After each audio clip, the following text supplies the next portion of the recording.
All right, shalom. We are in Ezekiel chapter 41. If everyone would go there. For those at home, I've suggested that everyone here today take out their cell phone if they have it. I know that's odd. A preacher saying take out your cell phone during the sermon. But if you have a calculator app or you have a calculator with you, if there's sometimes ladies carry those in their purse or whatever, but if you can get a calculator out, that'd be a good idea, because it occurred to me after last week's message. Actually, this is a couple weeks ago, so we had a couple weeks we weren't here. But after the message on chapter 40, I got to thinking, I was estimating in my head what the actual measurements of some of these parts of the temple would be in today's like feet and inches and what have you. And I looked back and I realized I was off a bit on some of them. I'm not going to go back and try to correct all that and remember what I had wrong. And I was close, but I wasn't quite right. But going forward, I want us to have a solid picture in our heads of what's going on here. So we've established that probably these measurements, when it says cubit, we're probably talking about the royal cubit, not the secular cubit. Royal cubit is much grander. Secular cubit comes out to almost exactly 1.5 feet by today's standards. Royal cubit is pretty much right on at 2.5 feet by today's standards. So as we're going through, I'll have my calculator app open. I will read the number to you. You can double check my math because it's not my strong point. A lot of things, but I'm not a mathematician. So as I read the number, and I think the first one's going to be 6 cubits. Multiply that by 2.5, and we'll see what we're talking about in feet, just to give you an idea of exactly how grand this temple that he's seeing actually is. Starts off in verse 1. It says, "He then led me into the great hall."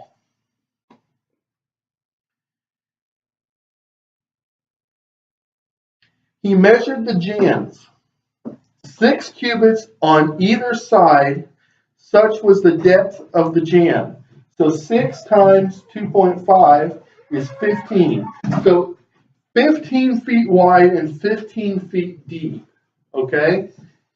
Put that in your head. Think about the size that we're talking about there. The entrance was 10 cubits. Now I can do that in my head. That's 25 feet. Okay? So it's 10 cubits wide, and the flanking walls of the entrance were each 5 cubits wide. So what is that, 12.5 feet? Somebody do that. Yes, that's 12.5 feet. Next, he measured the depth of the hall 40 cubits. That's 100 feet? Yes? Okay. The depth of the hall, I said wall before. The depth of the hall is 100 cubits. The width, 20 cubits, 50 feet, right? Okay. So 100 feet long, 50 feet wide. And then he entered the inner room. All of this is just the entry. Can you imagine this? This is the house of our Creator. Just the entrance hall is 100 feet long and 50 feet wide. When we call him the King of Kings, okay, that's not just a name. We're talking about a palace of worship. Okay, this is a grandiose scale compared to what we see in the movies. Look at the temple in the movies. Okay, and granted, this is the eternal temple, but it's everything built on earth was supposed to resemble what was seen in the heavenlies, right? Did they come close? No, maybe in Solomon's temple, but the Herod's temple that came later, what we have the better idea of what it was because of the archaeological digs and what have you, never came close to this. And that's why, I think that's why in Ezra's time, the time of Ezra and Nehemiah, but they went back and they built this new temple, and it was so, the elders who remembered seeing the first temple in their youth, when they saw what was rebuilt, it was so diminished from what it had been that they wept and they rent their clothing, because it was nowhere near what they had had to worship in when they were children. He measured each jamb of the entrance 2 cubits, 5 feet deep. The entrance itself 6 cubits across, so that's 15. And the width of the flanking wall on either side of the entrance, 7 cubits. 17 and a half? Mm-hmm. Okay, Yarden's going to tell me if I get this wrong in my head.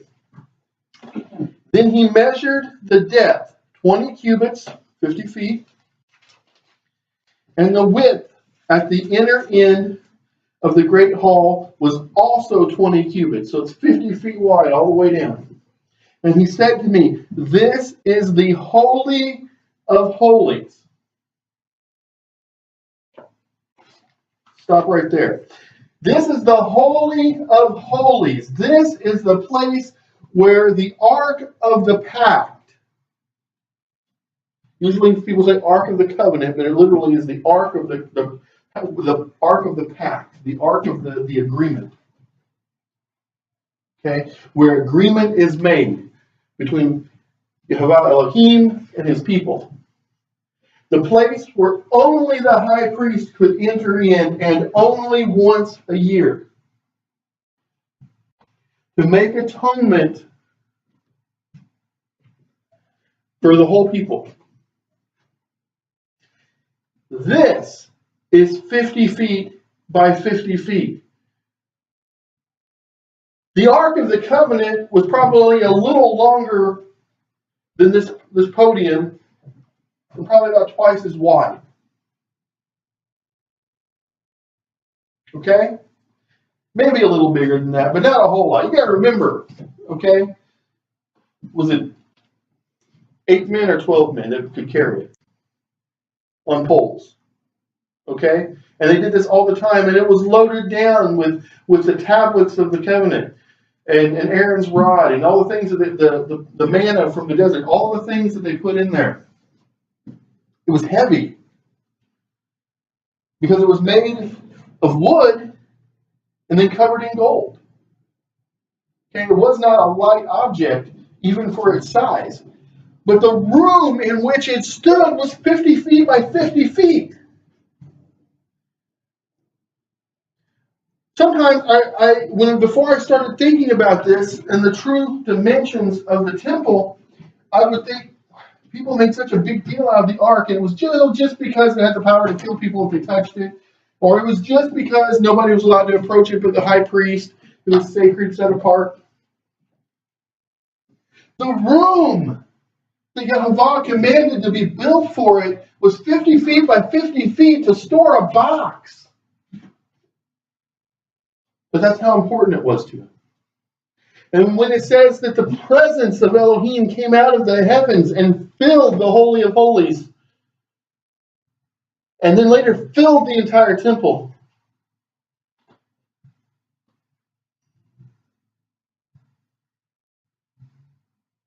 that's an amazing thing. That's not just a little fog or a little cloud coming down and filling in the sanctuary of the church over on the corner. The church over on the corner could sit inside the room set aside for the box. And I think that's why it gets downplayed so much in the media when they talk about the Ark of the Covenant. It's treated like just any old object. But it was an object to be revered. It was the seat and the throne. That's how we need to look at it. It was called the mercy seat for a reason. Because that box, and I'm calling it that kind of tongue-in-cheek sarcastically, because that's how people today look at it. It's just this box that the Jews carried through the desert. That box that our ancestors covered in gold. It's the earthly throne of the God of the universe. And this room, 50 feet by 50 feet, where we quote unquote stored that box, is the throne room of the King of Kings. That is the throne of Mashiach.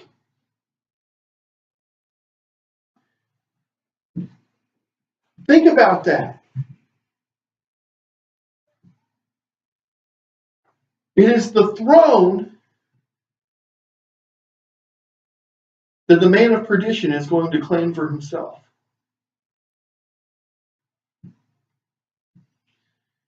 And that's why when it was desecrated,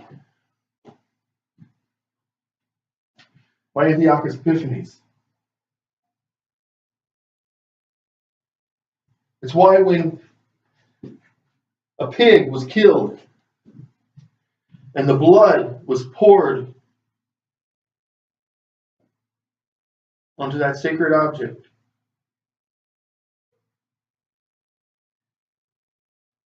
that's why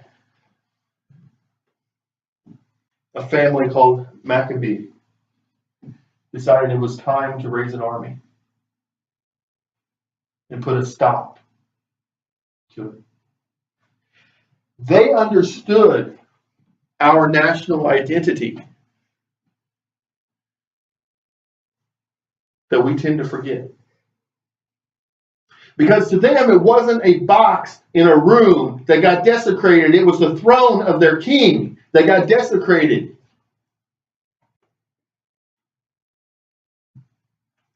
People get fighting mad over somebody burned a flag.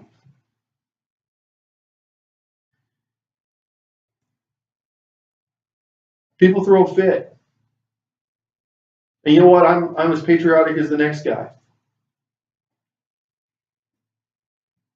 But you know what? That flag represents a human government. It's a crime to desecrate money that represents a human government. People turn each other in for doing that.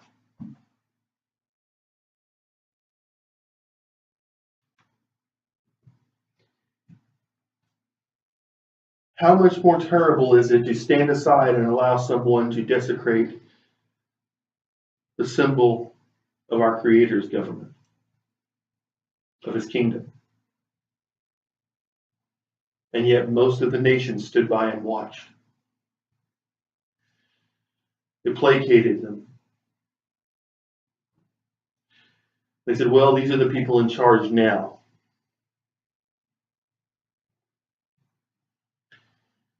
And all over the world today, although we don't have the ark anymore, it's secured somewhere that I think I know where it is, but it's a theory.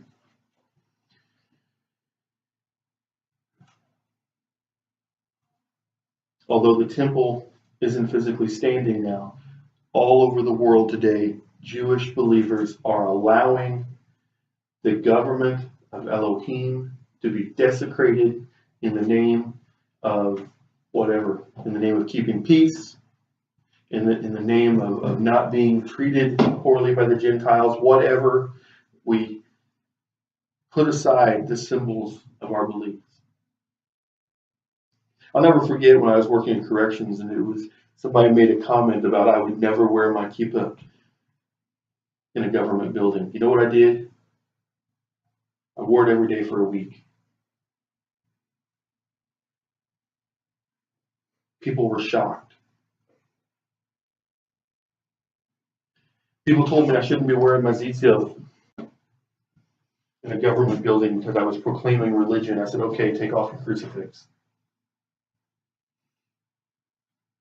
They wouldn't do it. I knew they wouldn't. And if they had, I wouldn't have taken off my Ezekiel.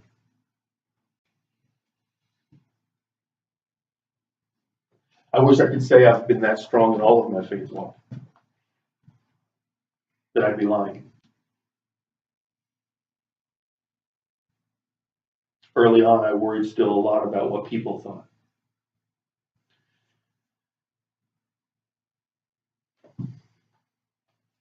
Then he measured the wall of the temple. It was 6 cubits. Is that 15 feet?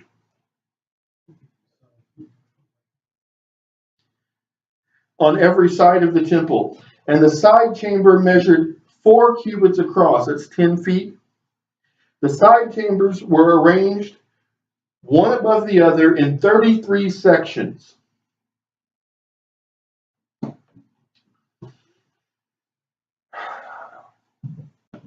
I just want to take an aside for a second and say, you got the Freemasons, and they claim that they're descended from, or they take their education down from the Masons who built Solomon's temple. And they've got this whole story about Hiram Abiff and all this stuff. And they say, see right there, 33.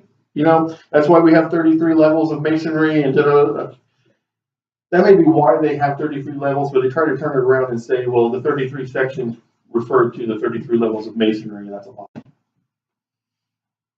Okay, there's no traceable archaeological evidence back to point to that. I'm sure they took that number, and that may be why they positioned it that way.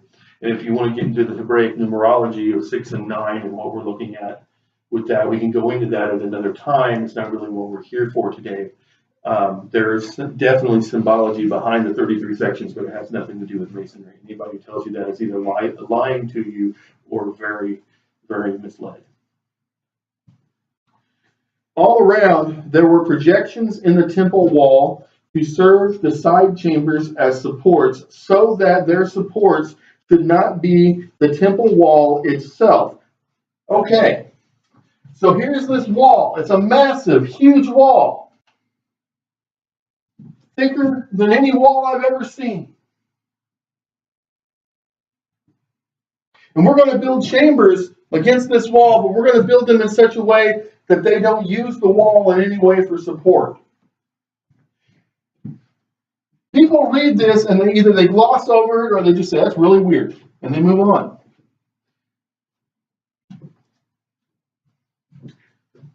As a combative scientist, if you get right down to it, that's what I am in a lot of my secular work, or have been over the years. Teaching people to make their combative techniques better. I look at this, and you know what it says to me? It says to me that the wall wasn't built for supporting things. The wall was built for keeping things out.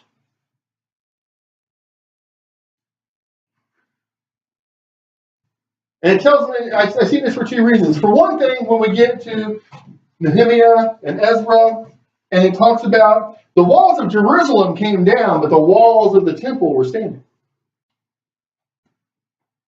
The enemy who wanted to destroy our peoplehood, our nationship, who wanted to take our cultural identity from us, destroyed the walls of our capital city, but not the walls of our temple, the religion that held us together.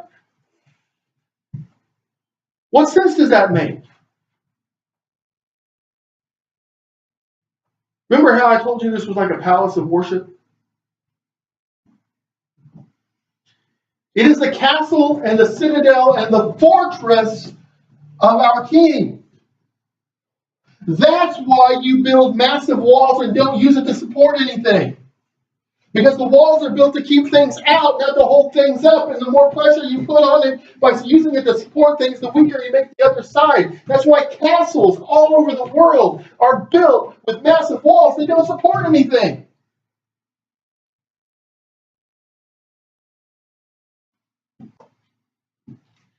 I read it with my background and I can't see anything but that. And maybe there are other reasons. But the walls didn't come down until 70 AD. How many times did it survive a siege? And people say, well, it fell in 70 AD. How many times did it survive attack and burning? Everything in the building that could be burned, they burned. But the walls were still standing.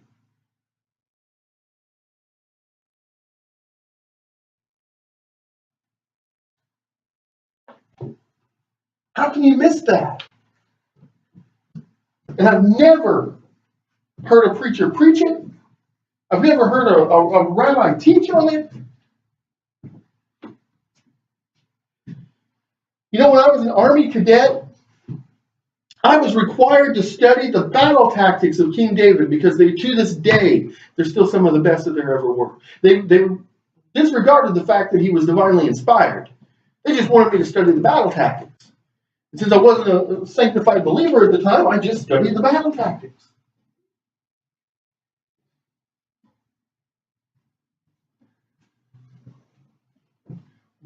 Why are cadets not taught to study the building of the temple? Why? Because that would be too much like saying that Elohim is real.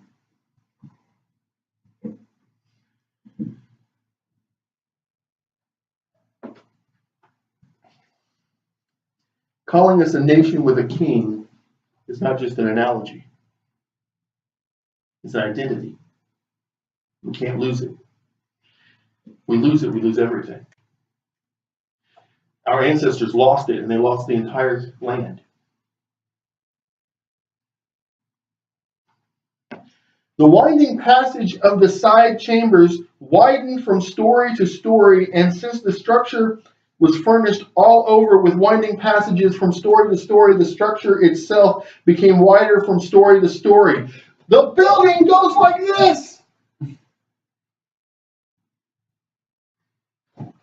Forget how cool it is that our ancestors built those pyramids and they can't quite figure out today how some of it was done.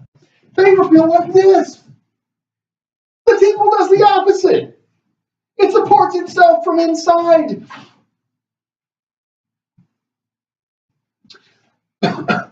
You ever, check this out.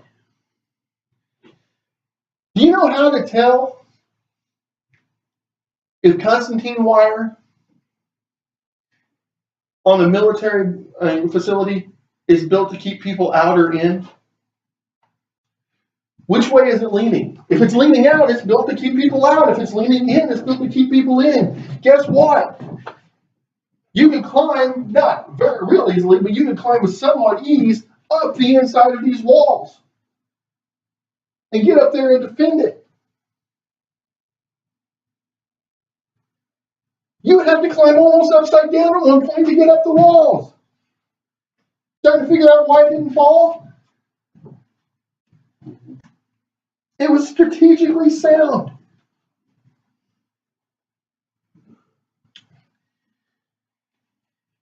It was by this means that one ascended from the bottom story to the top one by way of the middle one. These weren't quite secret compartments, but if you didn't know where you were going, you got lost.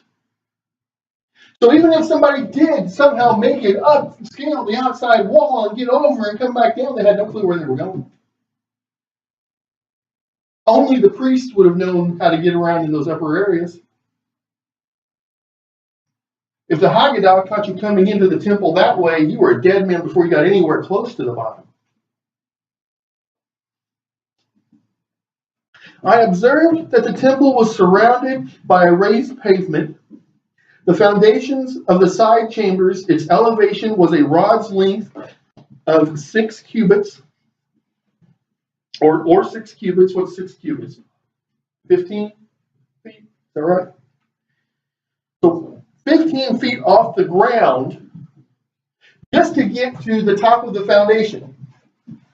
You have to climb up the foundation to the pavement to even get to the bottom of the wall. The outer wall of the side chamber was 5 cubits thick, so 12.5.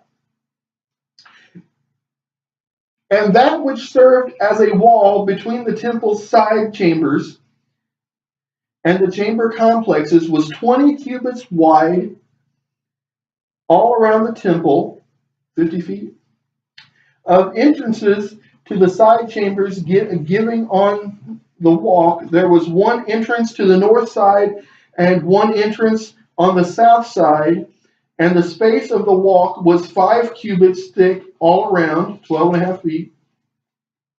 And the structure that fronted on the vacant space at the temple's western end was 70 cubits deep. What's 70 cubits? 175 feet deep was a vacant space. The walls of the structure were 5 cubits thick, so 12.5 feet thick, on every side, and it was 90 cubits wide. 225 feet. So you have, what was the 70? 175 feet long, 225 feet long, surrounded by a 12-foot wide wall. Man, if I'm ever being attacked, that's where I want to be. Okay? And I'm not afraid of a good fight. Not in the least bit. But if I'm running for my life, I'm going inside this temple. He measured the total depth of the temple 100 cubits, 250 feet. And the depth of the vacant space and of the structure with its walls also came to 100 cubits. The front side of the temple, like the vacant space on the east, was 100 cubits wide. He also measured the width of the structure facing the vacant space in the rear, inclusive of its ledges, 100 cubits. You know what I'm seeing here? We think about the temple was built for the priests to give worship. And sometimes people would trickle in and they'd worship in the courtyard of the women, or the courtyard of the men, or the court. There was even a court for the Gentiles who were being grafted in. No, that's not a British thing. It doesn't come after the death and resurrection. It was an always from the beginning thing. It was always in the plan. And you know what I'm reading here? There weren't enough priests in Jerusalem to fill that temple. That temple was meant to protect in bad times, even be a protection for the believers. If you were a Jewish person in this time and you knew there was trouble coming, where should you have run? You should have run to the temple. And if you had faith, that's what you did. Why is there a remnant? Why was there a remnant who came out and went into captivity and were just killed in the massacre? The more I read it, the more I think there were some people who were faithful enough that said, I'm not just going to take up arms. I'm going to take up arms in defense of my temple. While I'm there, I'm going to worship. I'm going to pray. I'm going to sing praises to Elohim. And if they kill me, they kill me, but I'm going to die for my God.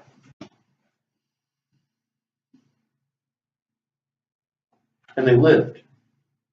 Probably weren't the only ones who lived. But the majority of the people that we see going into captivity, or at least talking about the captivity, are of the priestly line. Think about it. We had Judah and we had Benjamin, and if you read it, it seems like there were almost as many of Levi as there were Judah and Benjamin put together. Right? Okay? So think about this. Think about it. If there were two remnants, there was the 9.5 tribes and the 2.5 tribes. We call them the 2 and the 10, but it's not really how it worked. Right? Okay? 9.5, 2.5. The 9.5 tribes went into diaspora and never really came home. We're starting to now. Okay? We've got 2 people sitting here who we know now have lineage of Dan. Okay? They've been identified. Okay? Through oral histories and written histories back through Europe, we know them. Okay? There are 3 more in the house that have the same lineage. Okay? But everybody here has Judah. We are Yahudim. Every one of us. There's some Danim. There might be some other things, but we don't know. Why is it so easy to track the second diasporic group and so hard to track the first one? I'll tell you, because the second diasporic group had people in the temple. The first diasporic group didn't have that. Does that make sense? Mm-hmm. Both the great hall inside the portico next to the court, the thresholds, and the windows with frames and the ledges at the threshold, all over the three parts of each, were completely overlaid with wood. There was wainscoting from the floor to the windows, including the window frame, and extending above the openings, both in the inner temple and outside. Wainscoting is not a modern thing, guys. Why is it up to the temple and or up to the windows and no higher? I'll tell you why. From my perspective, because it makes the walls harder to climb. And if somehow they manage to get up the walls to the window, there's no sense in covering the rest of the wall. They're already getting in. Go to a new defense. But every inch of it up to the window was covered.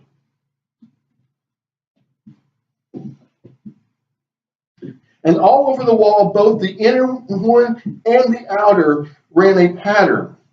It consisted of cherubim and palm trees, with a palm tree between every two cherubim.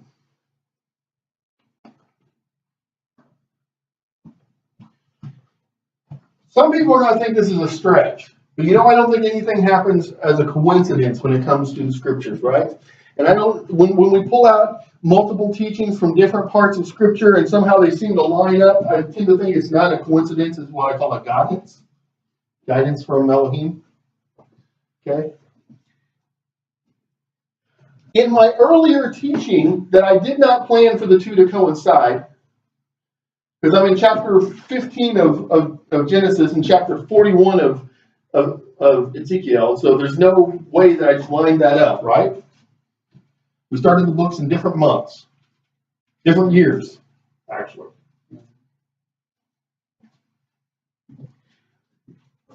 In the other teaching, we were talking about a woman who went to a well at an oasis point where there was a lot of water. Guess what there would have been growing there?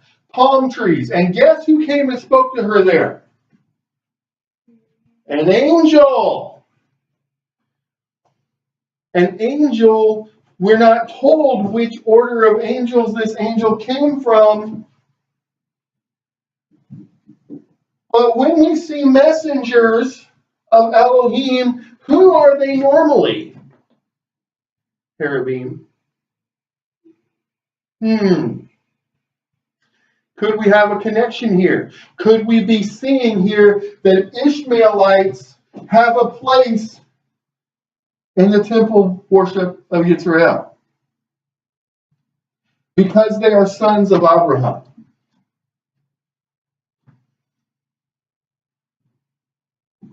Can we see a pictorial reminder in front of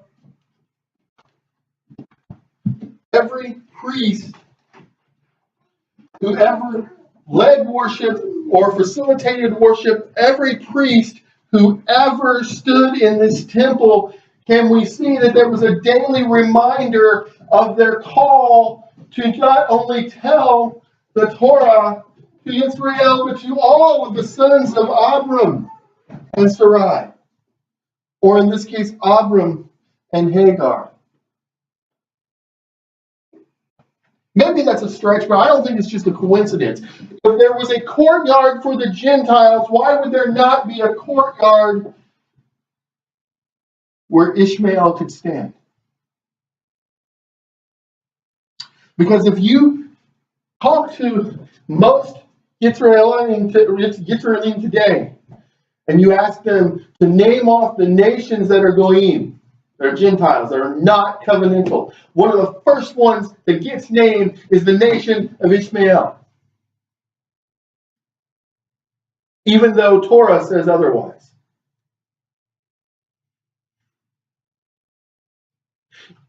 If the Goyim can stand and worship and be grafted in, how much more so our cousins?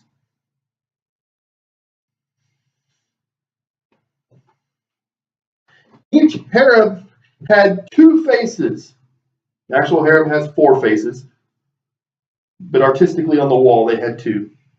A human face turned toward the palm tree on one side, and a lion's face turned toward the palm tree on the other side.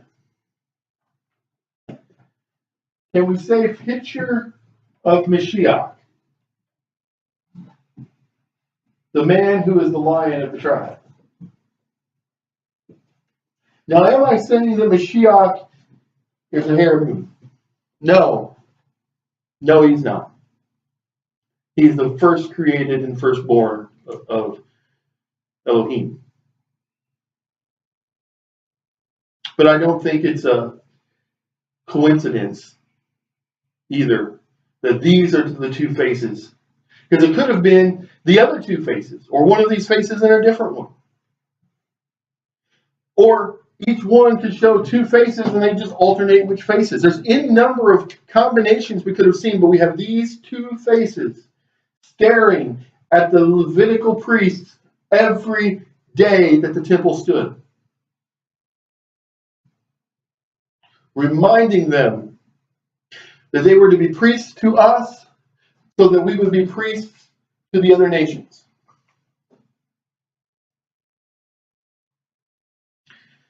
This was repeated all over the temple. The cherubim and the palm trees were carved on the wall from the floor to above the openings.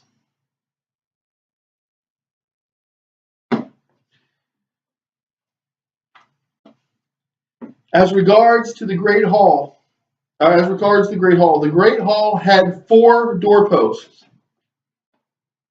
And before the shrine was something resembling a wooden altar, 3 cubits high and 2 cubits long, and having inner corners, and its length and its walls were of wood. And he said to me, "This is the table that stands before Yehovah." This is the actual altar where he is worshipped.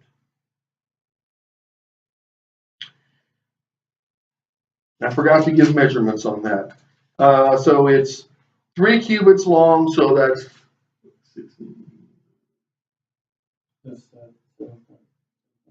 7.5 feet long, and 2 cubits long, so 5 feet from the inner. Okay.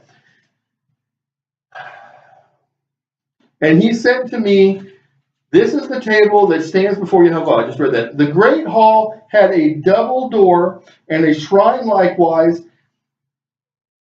And the shrine likewise had a double door, and each door had 2 swinging leaves, so an upper section, lower section. 2 for the one door, and 2 such leaves for the other. Cherubim and palm trees were carved on these. You couldn't even come in and out without seeing that message. On the doors of the hall, just as they were carved on the walls, and there was a lattice of wood outside in front of the portico, and there were windows with frames and palm trees on the flanking walls of the portico, on either side of the entrance, and on the temple side chambers, and on the lattices.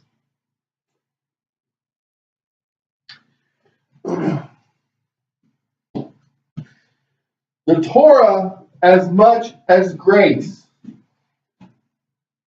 is for the whole world. You know, we hear that all the time. Well, the Torah was for the Jews. Grace was for the Gentiles. You don't need the Torah anymore once you have grace. Anyone who tells you that has not read the Word and has not read the description of the temple.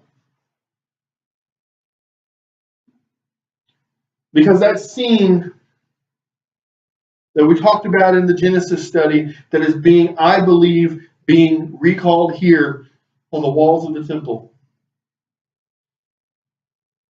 It's not a message of Torah and it's not a message of grace. It's a message of both. Because Torah, read as anything but a book of grace, is misread. The law is given to us of love. Those thick walls, those huge, enormous, thick walls, that surround this area that wasn't just for the priesthood, but was for everyone who would come in. The priesthood was to be, the Levitical priesthood was to teach the rest of Israel to go out and be priests to the nations. The wall that surrounded it was to protect them from what was outside of it, and the mitzvot of Torah are to protect us from what is outside of the covenant.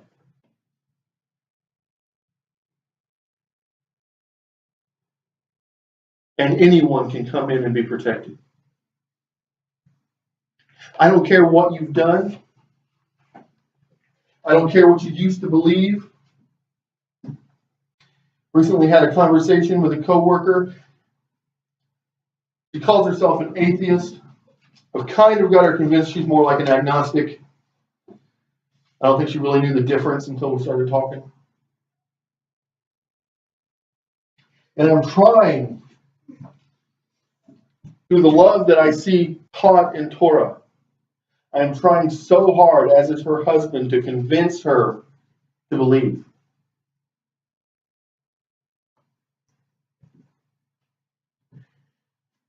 And I told her, if you are an agnostic, that means you agree that there's evidence that there's a creator, you just don't know him yet. If you're an atheist, you're worshiping Satan. And she got a little bit mad. She didn't talk to me for a while. And she came back later that day and she's like, how can you say that? And I said, because it's like this. The Elohim of my fathers desires that you love and worship him. Satan doesn't care if you worship him, so long as you don't worship the Elohim of my fathers. If you're an agnostic, you're admitting that, yes, there's evidence, there's a creator, and maybe that creator is the Elohim of my fathers, and you're looking into that. You're trying to find out what the truth is. He respects that, and if you're seeking him, he will help you find him. I'm living proof. If you're an atheist, you're saying there is no Elohim of my fathers. You're saying these are fairy tales and bedtime stories that my grandfathers are telling me. And if you believe that, then you belong to Satan. Because even atheism is just a form of humanism. Saying we did all this ourselves. We're great. Satan would love for everyone to worship another person. Satan would love for everyone to worship anything. You can worship a rock.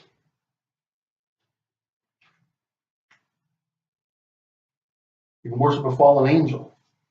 You can worship a car. You can worship a family member. So long as you're not worshiping the Elohim who spoke to Abram.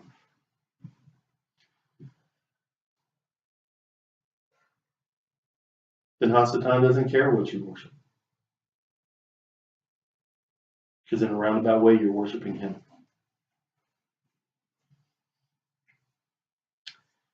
The Torah is our protection from ever falling into worshiping anyone but the Elohim of Abram. And when we step outside of Torah, we step outside of that protection. He didn't give it to us to control us. He gave it to us to protect us. To what degree we use it is up to us. Do we have a midrash? Yes?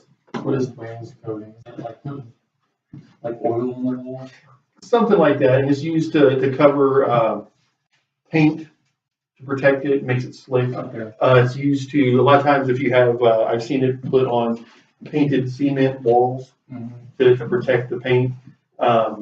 It's put on, I've seen a couple instances where it's put on like antique furniture that's been recoated and what have you, and they don't want it to get ruined, so they usually wainscot it.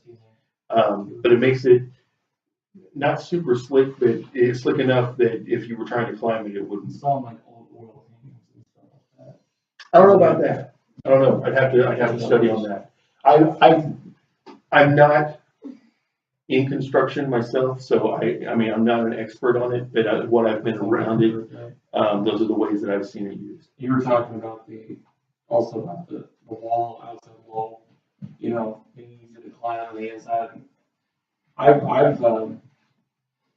never seen a wall like that, but I've seen cliff foundation, like cliff walls, and like, there's this place that has this, like, artificial rock climbing, and they have some of them where you can climb that way. And I tried to climb it.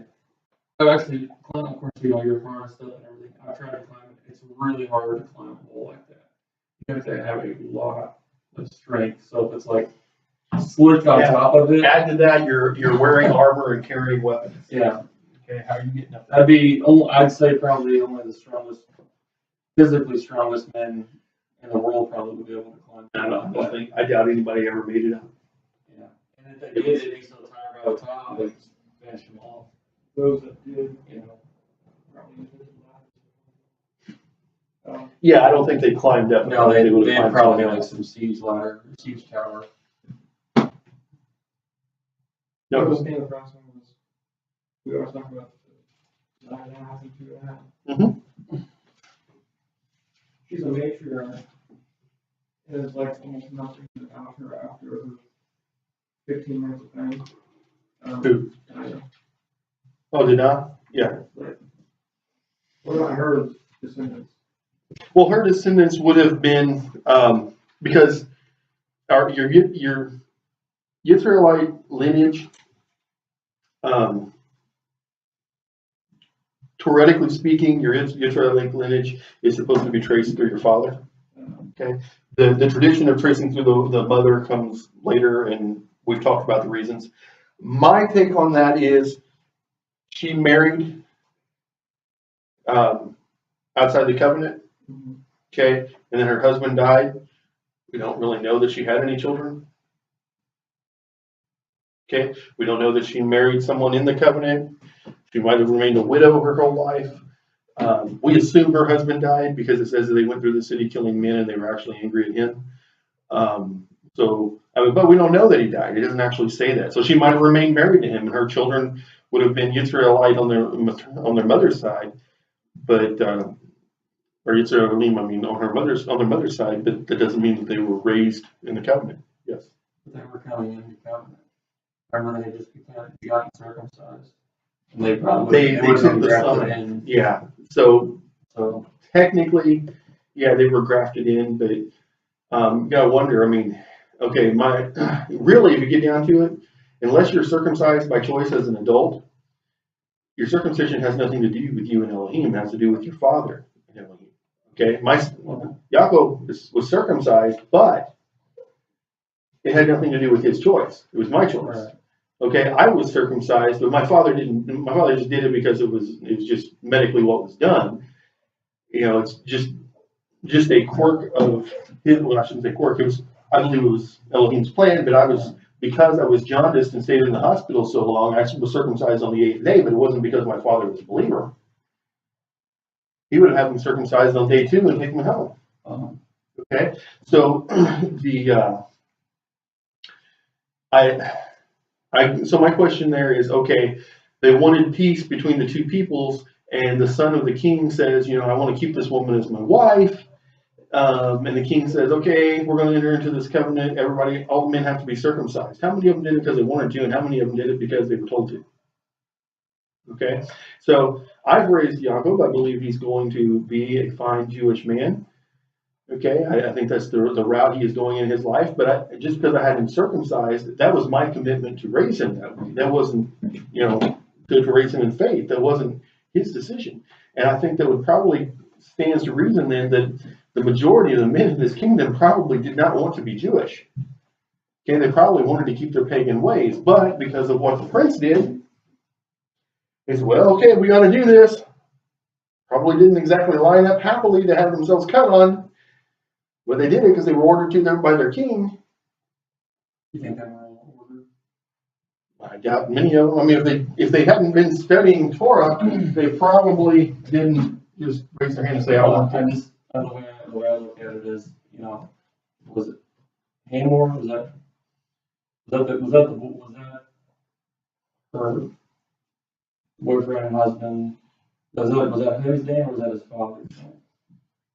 I'd have to go back and I look. can't I remember. want to say it was his, but One of the way I look at it is, you know, Jacob went to talk to his father, his boy's father, right? yeah, And then if it's the father's decision to circumcise or not circumcise, they weren't in covenant, they weren't right. you know, so I believe, I mean, maybe not all of them, but I believe that given time, they could have come in covenant. Oh, certainly. And I believe they would have probably been like Rahab, you know, from Jericho. I'm sure there are some who would have. I think you're right. It was Sheshem. Simeon and Levi wouldn't have any of it. Sheshem was the prince. And Was the father? Okay. Yeah. And Jacob was very. I think Jacob even said afterwards, he's like, they was very unhappy that they did that. Right. He said that then now we're going to all rise up and destroy us. Right, because Basically. Dinah would have basically been queen of the nation, and they went and destroyed all that. Which, I mean, for all we know, she did become queen of the nation, and just, I mean, it would have been a Hadassah Esther type of thing, but probably better because he knew she was an Israelite when he consummated with her. So I mean, I think it would have been a great alliance of the peoples, but you know, they two of the sons couldn't go for it. This translation makes it sound like Sheshem, son of Hamor the Hivite, chief of the country, saw her and took her and laid with her by force. Okay, so here's the thing. What does Torah say about that? If a man desires a woman, she's a virgin, he takes her by force or not, okay? What is he required to do? Marry her, pay the bride price, live in covenant with her. He is responsible to care for her. Period. Okay? Now, does that mean I think rape is a good thing? No, I think it's a horrible thing. But there is a stipulation in Torah that if this has happened, there's a way to make this right. Man up and take responsibility. And you know what? Yaakov was going to allow that. Only Simeon or Levi, but I can't stick here Mm-hmm. and say that if something like that happened to my sister, I would not be like, oh, you can just pay the bride price. No, I would get it done. Well, okay. And you know what? There's also the argument that the Ravim make that doesn't apply here, and this is some say this doesn't apply here because they weren't Yisraelim. That it wasn't a matter within the tribe. Okay, because and their argument is, had it been someone in the tribe or in the nation, then it would have been a family matter. It would have been a family dispute, and family disputes should be settled in love and forgiveness. Okay, since they were not Yitzraelim and had not been grafted in, then there are Rabbim who say that, you know what, they deserve to die.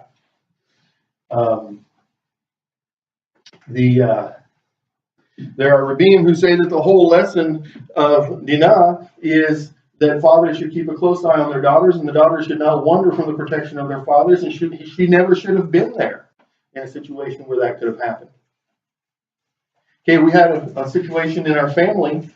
We now know pretty much without a doubt that she was not raped, but when she claimed to be raped, my first question, although I love her and what's best for her, my question was, why were you alone with that boy that your mother and I both told you? I mean, I'm just her uncle, but I told her, since her father has passed on, I was looking out for her, and I said, you know, this boy you're talking about does not sound like a good person, does not sound like somebody you should be spending time with. And that was just when she said he was a friend.